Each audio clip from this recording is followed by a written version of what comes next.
Kempen saja tak cukup 20 menit.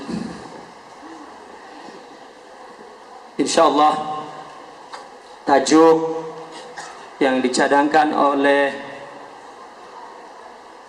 Harum yaitu andaikan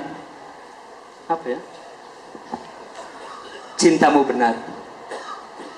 Saya menangkap tajuk itu adalah dari sebuah ayat yang tadi dibacakan. In kuntum tuhibbunallah fattabi'uni yuhibbukumullah.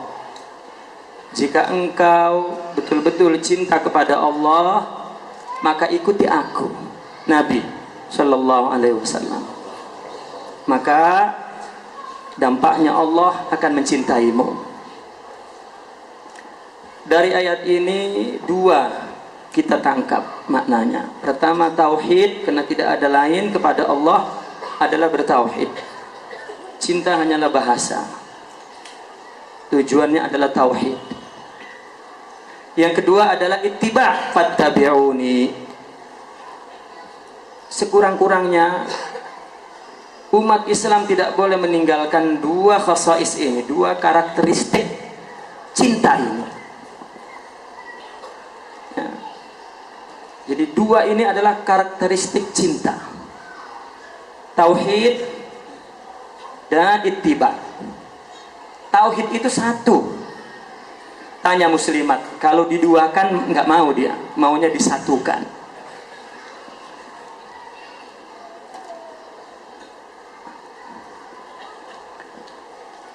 Tauhid dan ittiba'. Ini yang tersirat dari mana? In kuntum tuhibbunallaha fattabi'uni.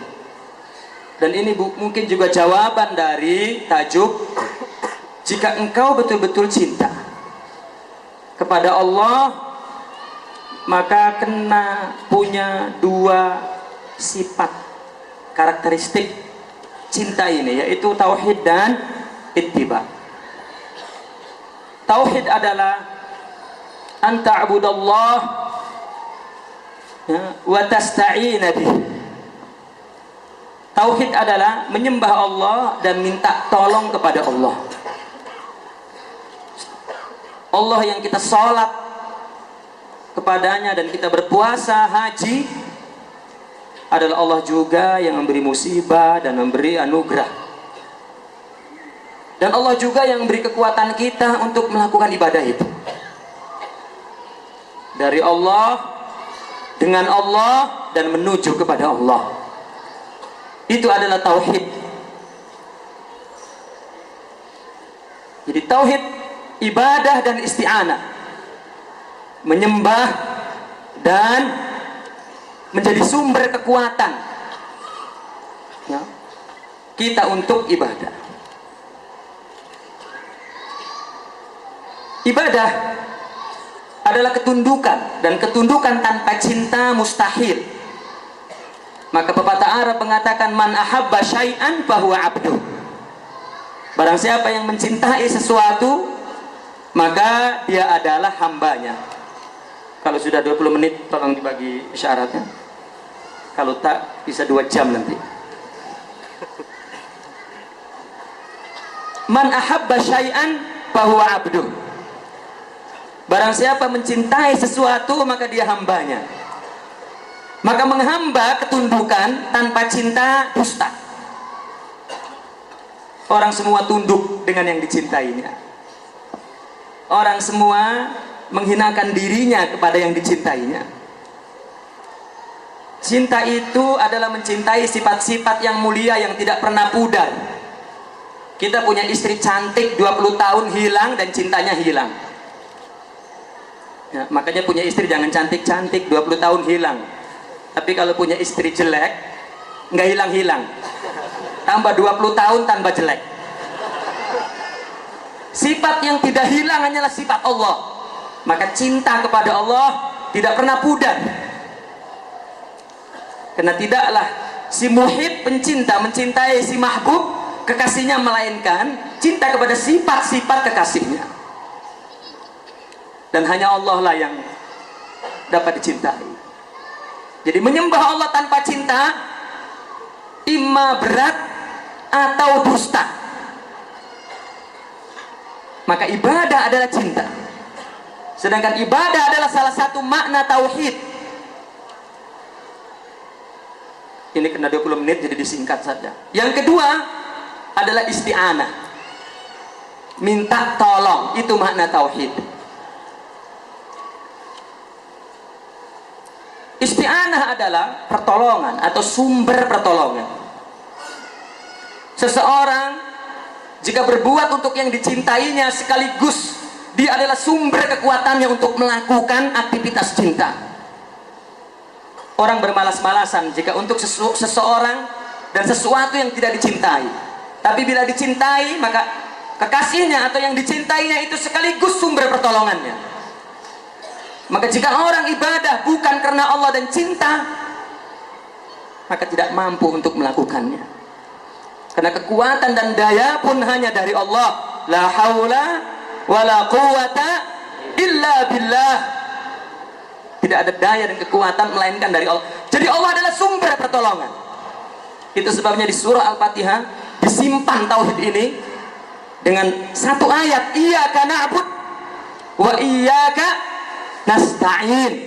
Itu adalah ayat cinta dan tauhid. Kepada Engkau kami beribadah, menyembah, tunduk, cinta. Dan kepada Engkau pula kami minta tolong, cinta.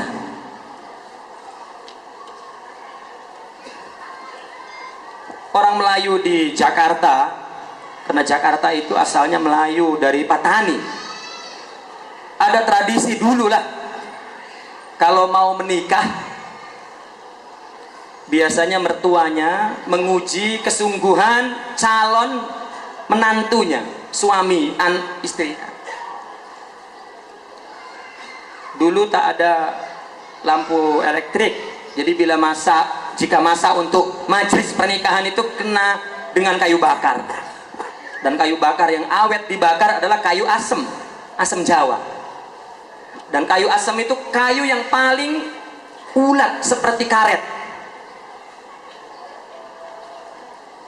Orang tua Melayu dulu di Jakarta, jika putrinya dilamar, maka calon menantunya disuruh menebang kayu asem yang besar, dari pagi sampai petang kena selesai.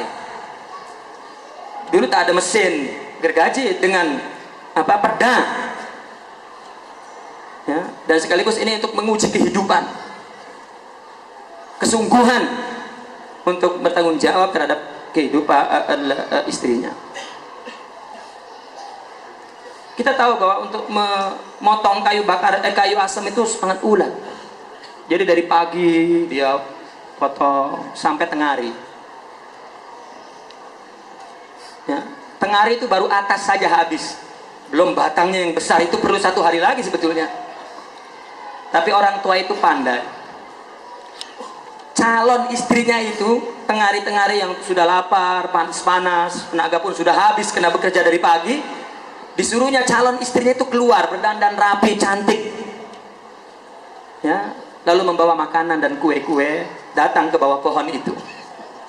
Calon suaminya itu memukul pohonnya pun sudah lemah, tapi bila dengar sumber kekuatannya, cintanya, mengatakan, "Bang, makan kue dulu bang, minum kopi dulu bang."